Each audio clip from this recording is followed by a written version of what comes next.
Assalamualaikum warahmatullahi wabarakatuh. Perkenalkan, nama saya Radia Saleha. Saya mahasiswa dari UIN Antasari Banjarmasin, Fakultas Tarbiyah dan Keguruan, Prodi Pendidikan Agama Islam. Alhamdulillahirrabbilalamin. Assalatu wassalamu ala asyrafil anbiya'i wal mursalin, Sayyidina wa maulana Muhammadin wa ala alihi wa sahbihi ajma'in, amma ba'du. Puji syukur kita panjatkan kepada Allah Subhanahu wa Ta'ala yang telah memberikan kita nikmat sehat sehingga kita bisa melaksanakan konferensi pendidikan 1 Universitas Muhammadiyah Banjarmasin ini. Sholawat dan salam tak lupa juga tercurah kepada junjungan kita Nabi besar Muhammad Sallallahu Alaihi Wasallam beserta kerabat, sahabat, dan pengikut beliau hingga akhir zaman. Yang terhormat, para pembicara utama kita, para keynote speaker kita, dan yang sama-sama kita hormati, para pemakalah, presenter konferensi pendidikan 1 Universitas Muhammadiyah Banjarmasin, dan yang sama-sama kita hormati, panitia pelaksana konferensi pendidikan 1 Universitas Muhammadiyah Banjarmasin, serta teman-teman yang mengikuti jalannya konferensi pendidikan 1 Universitas Muhammadiyah Banjarmasin ini. Baiklah, di sini saya akan mempresentasikan hasil penelitian saya yang berjudul Tingkat Digital Divide pada Perkuliahan Online di Masa Pandemi COVID-19, Perspektif Mahasiswa. Berikut tayangannya. Baiklah, langsung saja saya akan mempresentasikan hasil penelitian saya yang berjudul Tingkat Digital Divide pada Perkuliahan Online di Masa Pandemi COVID-19, Perspektif Mahasiswa. Berikut pemaparannya. Yang namanya pandemi COVID-19. Pandemi COVID-19 ini telah mempengaruhi seluruh lini kehidupan, termasuk pendidikan. Sebagai suatu pencegahan, maka pemerintah melakukan yang namanya physical distancing atau pembatasan interaksi sosial secara fisik. Tujuannya adalah untuk memutus mata rantai penyebaran virus COVID-19 ini. Nah, imbasnya dalam dunia pendidikan, lebih khusus di dunia perkuliahan, adalah dilaksanakannya perkuliahan online. Secara sederhana, perkuliahan online ini adalah perkuliahan yang memanfaatkan teknologi digital sebagai medianya. Sejatinya, kehadiran perkuliahan online ini memberikan manfaat bagi kita semua, terutama di masa pandemi COVID-19 ini, yang mana pendidikan atau perkuliahan yang sebelumnya dilakukan dengan cara tatap muka tentunya sangat berbahaya jika dilakukan di masa pandemi ini, sehingga perkuliahan online adalah pilihan yang tepat. Namun ternyata sistem perkuliahan online ini tidak berjalan tanpa masalah. Berbagai permasalahan timbul. Di antaranya adalah digital divide. Apa itu digital divide? Digital divide secara sederhana adalah kesenjangan terhadap akses digital. Digital divide ini terbagi menjadi dua macam. Yang pertama ada first digital divide, dan yang kedua ada second digital divide. First digital divide ini meliputi kesenjangan terhadap hardware, kesenjangan terhadap software, dan kesenjangan terhadap akses internet. Sedangkan bentuk second digital divide terdiri atas dua bentuk. Yang pertama, kesenjangan terhadap keterampilan penggunaan teknologi digital, dan yang kedua, kesenjangan terhadap motivasi penggunaan digital. Beberapa penelitian terdahulu terkait digital divide dalam perkuliahan online. Yang pertama yang dilakukan oleh Gunawan menyebutkan bahwa rata-rata dosen dan mahasiswa mengalami kendala dalam akses internet sehingga menghambat kelancaran proses perkuliahan online. Kemudian, Penelitian yang dilakukan oleh Dila Fajriani menyebutkan bahwa perkuliahan online di masa pandemi COVID-19 ini dinilai boros kuota internet.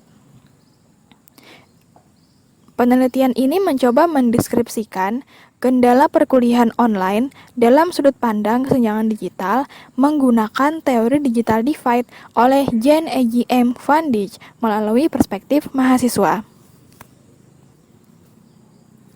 Rumusan masalah dalam penelitian ini ialah seberapa besar tingkat digital divide yang dialami mahasiswa PAI UIN Antasari pada perkuliahan online. Diharapkan, hasil penelitian ini dapat menjadi bahan masukan untuk perbaikan kualitas perkuliahan online ke depan. Selanjutnya, metode penelitian. Penelitian ini termasuk jenis penelitian lapangan dengan pendekatan kuantitatif. Metode yang digunakan ialah survei dengan cara mengedarkan kuesioner online via Google Form. Sebelum kuesioner diedarkan, terlebih dahulu dilakukan uji validitas dan reliabilitas.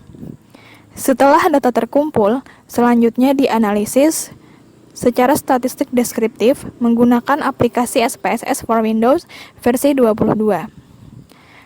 Sedangkan sampel pada penelitian ini ialah mahasiswa Prodi PAI atau Pendidikan Agama Islam UIN Antasari Banjarmasin angkatan 2017 yang diambil menggunakan teknik simple random sampling dengan jumlah total responden sebanyak 61 orang.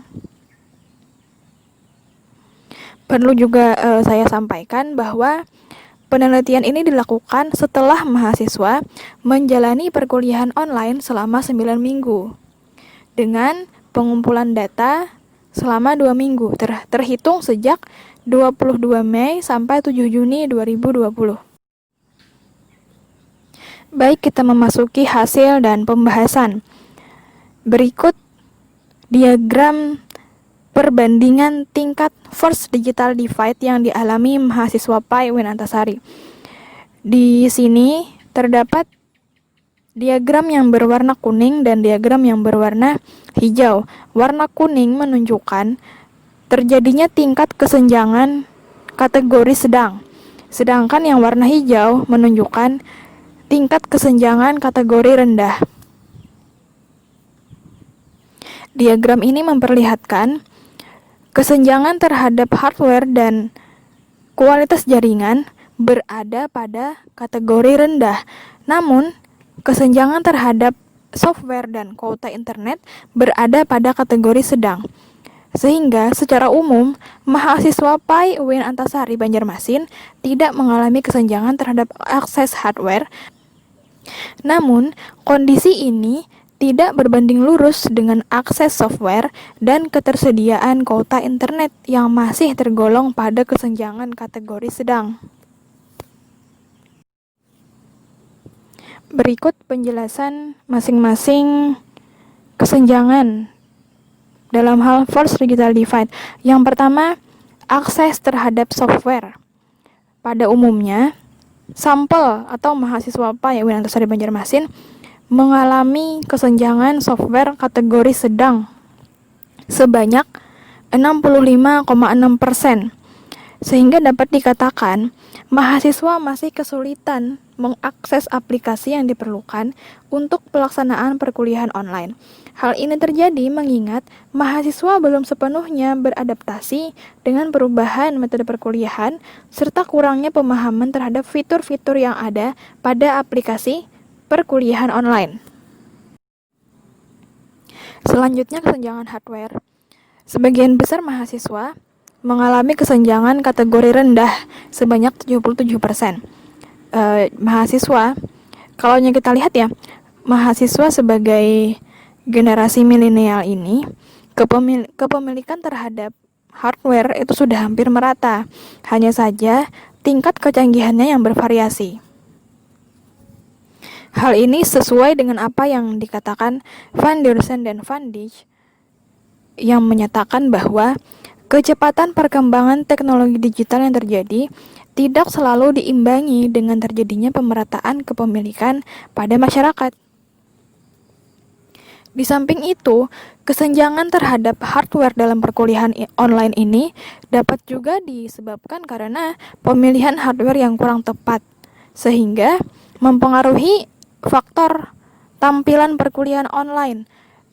Kita ambil contoh misalnya mahasiswa yang menggunakan smartphone dan mahasiswa yang menggunakan laptop dalam mengikuti perkuliahan online. Tentunya kan yang menggunakan laptop ini tampilannya lebih full screen dibandingkan dengan yang menggunakan smartphone. Kesenjangan yang terjadi pada first digital divide selanjutnya adalah akses terhadap koneksi internet, yang dalam penelitian ini terdiri atas dua hal. Yang pertama itu akses terhadap kesenjangan jaringan internet, dan yang kedua kesenjangan terhadap ketersediaan kuota internet. Nah, pada kesenjangan jaringan internet, sebagian besar mahasiswa PAI Wiranto-Sari Banjarmasin mengalami kesenjangan pada kategori rendah sebanyak 60,7%. Hal ini disebabkan karena pada masa pelaksanaan perkuliahan online, sebagian besar mahasiswa PAI UIN Antasari kembali ke kampung halaman masing-masing, di mana kualitas jaringan antar daerah itu tidak sama. Sehingga kan kualitas jaringan yang buruk akan berdampak pada terhambatnya mahasiswa mengakses perkuliahan online. Selanjutnya, kesenjangan kuota internet. Sebagian besar mahasiswa PAI Wiranto-Sari Banjarmasin mengalami kesenjangan pada tingkat kategori sedang sebanyak 50,8%. Sebagaimana yang dikatakan Firman dan Rahayu, untuk dapat mengakses perkuliahan melalui aplikasi Zoom dan jenis telekonferensi lainnya, ini memerlukan kuota internet lebih boros jika dibandingkan dengan menggunakan aplikasi chat group. Selanjutnya adalah tingkat second digital divide. Di sini seperti tadi terdapat diagram tentang perbandingan tingkat second digital divide yang dialami mahasiswa PAI UIN Antasari Banjarmasin. Diketahui kesenjangan terhadap keterampilan akses digital baik oleh mahasiswa sendiri maupun oleh dosen ini berada pada kategori sedang. Sedangkan motivasi menggunakan teknologi digital, kesenjangannya berada pada kategori rendah. Sehingga secara umum dapat dikatakan mahasiswa PAI UIN Antasari Banjarmasin umumnya tidak mengalami kesenjangan dalam motivasi menggunakan teknologi digital, namun mengalami kesenjangan dalam keterampilan penggunaan teknologi digital. Secara lebih rinci, berikut saya sajikan tabel tentang kesenjangan kemampuan menggunakan teknologi digital. Yang pertama ini kesenjangan kemampuan menggunakan teknologi digital oleh mahasiswa yang dialami sebagian besar mahasiswa PAI UIN Antasari Banjarmasin dalam kategori sedang sebanyak 65,5%. Hal ini cukup ironis ya, mengingat mahasiswa sebagai generasi Z atau generasi digital native terbiasa hidup berdampingan dengan teknologi digital dan lebih ahli dalam mengoperasikan teknologi dibanding dengan generasi sebelumnya. Namun ternyata hal ini tidak serta-merta membuat mereka terampil menggunakan teknologi digital dalam perkuliahan online. Selanjutnya tabel yang memperlihatkan kesenjangan menggunakan teknologi digital oleh dosen. Sebagian besar ini dialami dosen-dosen di UIN Antasari Banjarmasin jurusan yang mengajar di jurusan PAI ya, dalam kategori sedang sebanyak 54,1%. Dosen yang umumnya tergolong pada generasi X atau digital transmigran mengalami kesulitan beradaptasi dengan pemanfaatan teknologi digital. Nah, pelaksanaan proses pembelajaran jarak jauh atau pembelajaran online bisa dilaksanakan dengan baik jika pengajar atau dosen memiliki kemampuan yang baik pula dalam keterampilan teknologi atau literasi digital yang baik. Yang terakhir adalah kesenjangan motivasi menggunakan teknologi digital oleh mahasiswa PAI UIN Antasari Banjarmasin, yang sebagian besar mereka mengalaminya pada kategori rendah dengan besaran presentasi 55,7% dan sisanya berada pada kategori sedang. Walaupun secara umum mereka berada pada kategori rendah, yang kategori sedang pun tidak bisa kita sepelekan. Kesenjangan motivasi pada tingkat sedang ini juga perlu mendapat perhatian. Terdapat beberapa hal yang tidak bisa dicapai melalui perkuliahan online, seperti unsur-unsur emosional dalam pembelajaran, misalnya saja cara mereka berinteraksi dengan sesama mahasiswa, cara mereka berinteraksi dengan dosen. Tentunya kan hal ini turut mempengaruhi motivasi mereka dalam belajar. Dalam perkuliahan online, tentunya hal ini tidak bisa dicapai, sehingga menyebabkan motivasi mereka menurun dalam mengikuti perkuliahan online. Selanjutnya, kesimpulan dalam penelitian ini, yang pertama itu tingkat force digital divide yang dialami mahasiswa PAI UIN Antasari Banjarmasin pada umumnya terjadi pada akses software dan ketersediaan kuota internet, sementara tingkat second digital divide pada umumnya terjadi pada kemampuan dalam menggunakan teknologi digital perkuliahan online. Diharapkan mahasiswa dan dosen bersama-sama meningkatkan keterampilan dalam menggunakan teknologi digital sebagai modal utama untuk melaksanakan perkuliahan online. Pihak kampus diharapkan memberikan pelatihan atau instruksi dalam pelaksanaan perkuliahan online agar berjalan lebih efektif, serta memberikan bantuan bagi mahasiswa yang kesulitan memenuhi kuota internet. Nah, itu tadi presentasi dari saya. Semoga bermanfaat. Salah hilaf mohon maaf. Billahi taufiq wal hidayah. Wassalamualaikum warahmatullahi wabarakatuh.